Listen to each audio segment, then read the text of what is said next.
Hello दोस्तों, स्वागत है आपका हमारे चैनल यूपी एग्ज़ाम क्रिजर में। दोस्तों आज के वीडियो में हम 21 अप्रैल से संबंधित उत्तर प्रदेश करंट अफेयर और इसके अलावा यूपी एग्ज़ाम्स के लिए मोस्ट इंपॉर्टेंट करंट अफेयर के क्वेश्चंस को डिस्कस करेंगे और हर एक क्वेश्चन से रिलेटेड आपको फैक्ट भी बताएंगे।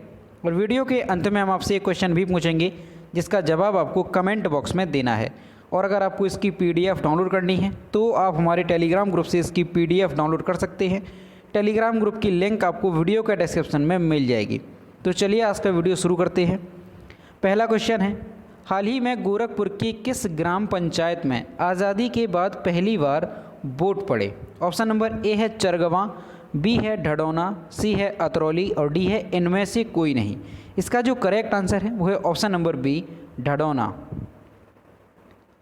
गोरखपुर के बांसगांव ब्लॉक के ग्राम पंचायत ढडौना में प्रधानी के लिए इस साल आज़ादी के बाद पहली बार वोट डाले गए। इससे पहले सर्वसम्मति से यहाँ ग्राम प्रधान, क्षेत्र पंचायत सदस्य यानी BDC एवं ग्राम पंचायत सदस्य चुन लिए जाते थे। तो दोस्तों ये क्वेश्चन मोस्ट इंपॉर्टेंट है, आपको अच्छे से ध्यान रखना है कि गोरखपुर के जो बांसगांव ब्लॉक है उसका ग्राम पंचायत ढडौना में आज़ादी के बाद पहली बार यहाँ पर वोट डाले गए। इससे पहले क्या था यहाँ पे कि जो गांव के लोग थे, जो ये ग्राम पंचायत है वहाँ के जो लोग थे वो सर्वसम्मति से बैठ करके वहाँ पर किसको किस पद के लिए नियुक्त करना है तो वहाँ पर नियुक्त कर दिया जाता था। लेकिन इस बार क्या हुआ कि वहाँ पर जिस परिवार का दबदबा रहता था तो उस परिवार के मुखिया का हाल ही में निधन हो गया है। तो इस वजह से जो सर्वसम्मति है वो नहीं बन पाई और इसी वजह से पहली बार यहाँ पर वोट के माध्यम से ग्राम प्रधान, क्षेत्र पंचायत सदस्य और ग्राम पंचायत सदस्य चुने जाएंगे। तो ये काफ़ी ज़्यादा चर्चा में है, तो इस वजह से ये क्वेश्चन काफ़ी ज़्यादा इम्पोर्टेंट हो जाता है। अगला क्वेश्चन है, हाल ही में सुप्रसिद्ध हास्य कवि कमलेश द्विवेदी का निधन हो गया है। यह उत्तर प्रदेश के किस जिले से संबंधित थे? ऑप्शन नंबर ए है कानपुर, बी है लखनऊ, सी है प्रयागराज और डी है अमेठी। इसका जो करेक्ट आंसर है वो है ऑप्शन नंबर ए, कानपुर। अपनी हास्य कविताओं से देश दुनिया में सशक्त पहचान बनाने वाले कवि कमलेश द्विवेदी का शनिवार सुबह निधन हो गया। हास्य कविताओं के अलावा बाल साहित्य की विधाओं में उनकी सृजनात्मकता के सभी कायल थे। हिंदी काव्य मंच, आकाशवाणी के अलावा उन्होंने दूरदर्शन के कार्यक्रमों में अपने हुनर से सभी को प्रभावित किया। उन्हें 20 से अधिक संस्थाओं द्वारा सम्मानित भी किया जा चुका था। वह उत्तर प्रदेश राज्य हथकरघा निगम में सहायक प्रबंधक भी रहे। और जो कमलेश द्विवेदी हैं उनका जन्म कब हुआ था तो 25 अगस्त 1960 को उत्तर प्रदेश के कानपुर में इनका जन्म हुआ था। तो दोस्तों ये क्वेश्चन भी इम्पोर्टेंट है, आपको अच्छे से ध्यान रखना है कि कानपुर के ये जाने माने हास्य कवि थे कमलेश द्विवेदी, जिनका हाल ही में निधन हो गया है। यहाँ पर आप इमेज में देख सकते हैं, ये हैं जाने माने कवि कमलेश द्विवेदी जिनका हाल ही में निधन हो गया है। अगला क्वेश्चन है, उत्तर प्रदेश के किस शहर में एक नया कोविड अस्पताल बनाए जाने की घोषणा की गई? ऑप्शन नंबर ए है आगरा, बी है वाराणसी, सी है लखनऊ और डी है कानपुर। इसका जो करेक्ट आंसर है वो है ऑप्शन नंबर सी, लखनऊ।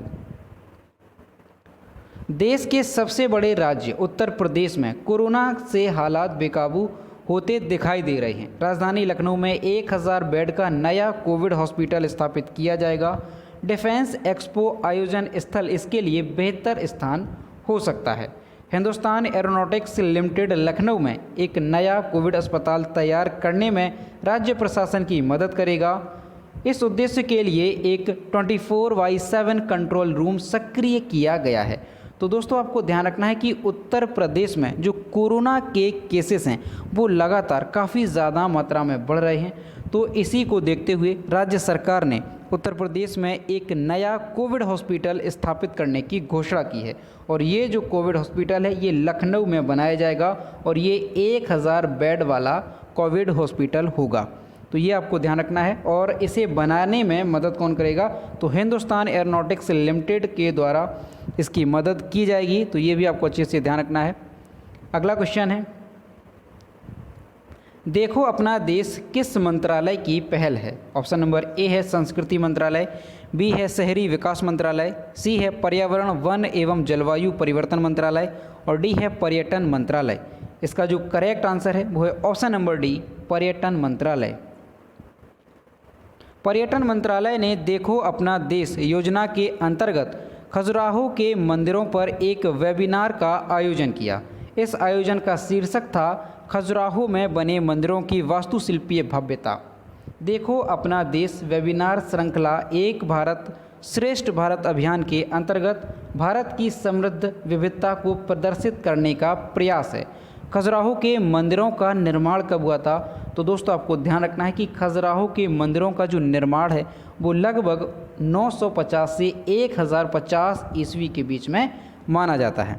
इन मंदिरों का निर्माण किसने करवाया था? तो चंदेल राजवंश द्वारा इन मंदिरों का निर्माण कराया गया था। तो ये भी आपको अच्छे से ध्यान रखना है।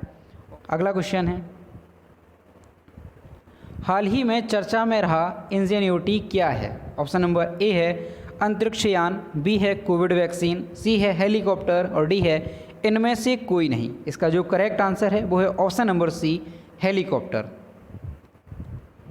अमेरिकी अंतरिक्ष एजेंसी नासा के परसेवरेंस रोवर के साथ मंगल पर पहुंचा इंजेन्यूटी हेलीकॉप्टर ने उड़ान भरकर इतिहास रच दिया है। करीब 6 साल की कड़ी मेहनत के बाद बनाए गए इस हेलीकॉप्टर की लाल ग्रह पर होने वाली पहली उड़ान सफल हुई। दोस्तों ये नासा का जो परसेवरेंस रोवर था उसके साथ मंगल ग्रह पर पहुंचा था ये हेलीकॉप्टर, जिसका नाम था इंजेन्यूटी। आपको नाम अच्छे से ध्यान रखना है, इंजेन्यूटी।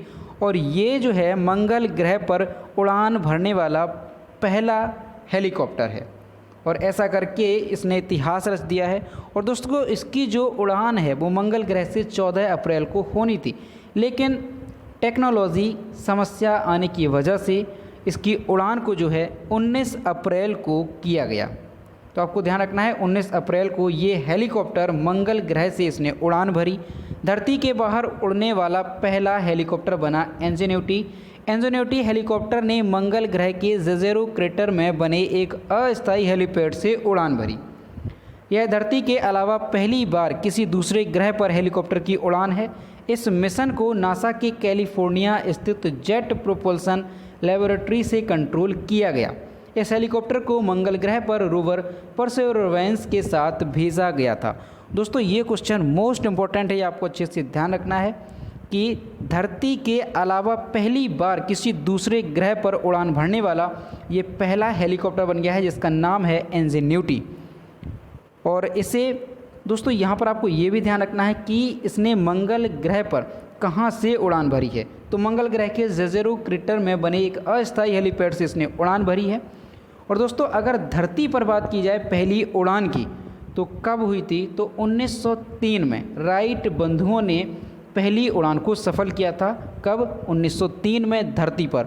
और धरती के अलावा दूसरे ग्रह पर अब ये पहली उड़ान भरी गई है। तो ये आपको अच्छे से ध्यान रखना है, इंजेन्यूटी इसका नाम है और ये नासा का मिशन था। और यहाँ पर आप इमेज में देख सकते हैं ये है इंजेन्यूटी हेलीकॉप्टर जिसने मंगल ग्रह पर पहली बार उड़ान भरी है। अगला क्वेश्चन है, किस राज्य की 2021-22 तक सभी ग्रामीण परिवारों को नल का जल कनेक्शन प्रदान करने की योजना है? ऑप्शन नंबर ए है राजस्थान, बी है तेलंगाना, सी है छत्तीसगढ़ और डी है मध्य प्रदेश। इसका जो करेक्ट आंसर है वो है option number D Madhya Pradesh. Madhya Pradesh की 2021-22 तक सभी ग्रामीण परिवारों को नल का जल कनेक्शन प्रदान करने की योजना है। यह भारत की 38% ग्रामीण आबादी को जल जीवन मिशन के तहत कवर करने की पृष्ठभूमि में आता है, जिसमें 2019 में योजना शुरू होने के बाद से 21.4% ग्रामीण परिवारों को नल का जल कनेक्शन प्रदान किया गया है। मध्य प्रदेश में 1.23 करोड़ ग्रामीण घर हैं, जिनमें से 37.69 लाख घरों में नल का जल आता है। तो दोस्तों आपको ध्यान रखना है कि मध्य प्रदेश सरकार की 2021-22 तक सभी ग्रामीण परिवारों को नल का जल कनेक्शन प्रदान करने की योजना है। अब यहाँ पर ये मध्य प्रदेश की योजना है, तो मध्य प्रदेश के बारे में जानते हैं। तो ये है मैप में मध्य प्रदेश। मध्य प्रदेश की कैपिटल है भोपाल। मध्य प्रदेश के चीफ मिनिस्टर हैं शिवराज सिंह चौहान और मध्य प्रदेश के गवर्नर हैं आनंदीबेन पटेल। और दोस्तों मध्य प्रदेश में जो लोकसभा सीटों की संख्या है वो है 29 और राज्यसभा सीटों की संख्या है 11। तो ये भी आपको ध्यान रखना है। अगला क्वेश्चन है, लघु उद्योग विकास बैंक यानी सिडबी का नया चेयरमैन एवं प्रबंध निदेशक निम्न में से किसे बनाया गया है? ऑप्शन नंबर ए है शिव सुब्रमण्यम रमण, बी है राहुल सचदेवा, सी है अनिल बंसल और डी है मोहन कुमार अग्रवाल। इसका जो करेक्ट आंसर है वो है option number A Shiv Subramaniam Raman. भारतीय लघु उद्योग विकास बैंक यानी सिडबी ने 19 अप्रैल 2021 को कहा कि शिव सुब्रमण्यम रमण ने बैंक के चेयरमैन और प्रबंध निदेशक का पदभार संभाल लिया है। सिडबी की विज्ञप्ति के मुताबिक उनकी नियुक्ति 19 अप्रैल 2021 से 3 साल के लिए हुई है। सिडबी सूक्ष्म लघु एवं मझोले उद्यमों के वित्त पोषण और उन्हें बढ़ावा तथा विकास कार्यों से जुड़ा प्रमुख संस्थान है। रमण 1991 बैच के भारतीय ऑडिट और लेखा सेवा अधिकारी हैं। इसके अलावा उन्हें सेबी के कार्यकारी निदेशक का पद भी संभाला है। तो दोस्तों आपको ध्यान रखना है कि जो सिडबी है उसके नए चेयरमैन और प्रबंध निदेशक के तौर पर किसे नियुक्त किया गया है, तो आपको ध्यान रखना है शिव सुब्रमण्यम रमण को। और इसके अलावा इन्हें सेबी के कार्यकारी निदेशक का भी पद इन्हें संभाला गया है। तो ये भी आपको अच्छे से ध्यान रखना है। और दोस्तों अगर सिडबी के बारे में बात करें तो इसकी जो फुल फॉर्म है वो क्या होता है, तो small industries development bank of India इसका फुल फॉर्म होता है। और जो सिडबी है इसकी स्थापना कब हुई थी, तो 2 अप्रैल 1990 को सिडबी की स्थापना हुई थी। और दोस्तों जो सिडबी है इसका हेडक्वार्टर कहाँ पर है, तो लखनऊ में इसका हेडक्वार्टर है। तो ये सारी चीज़ें आपको सिडबी से रिलेटेड अच्छे से ध्यान रखनी है। और अब जो सिडबी के नए चेयरमैन हैं वो कौन बन गए हैं, तो शिव सुब्रमण्यम रमण। अगला क्वेश्चन है किस राज्य सरकार ने आवश्यक सेवा रखरखाव अधिनियम एस्मा लागू किया है? ऑप्शन नंबर ए है पंजाब, बी है दिल्ली, सी है छत्तीसगढ़ और डी है महाराष्ट्र। इसका जो करेक्ट आंसर है वो है ऑप्शन नंबर सी छत्तीसगढ़।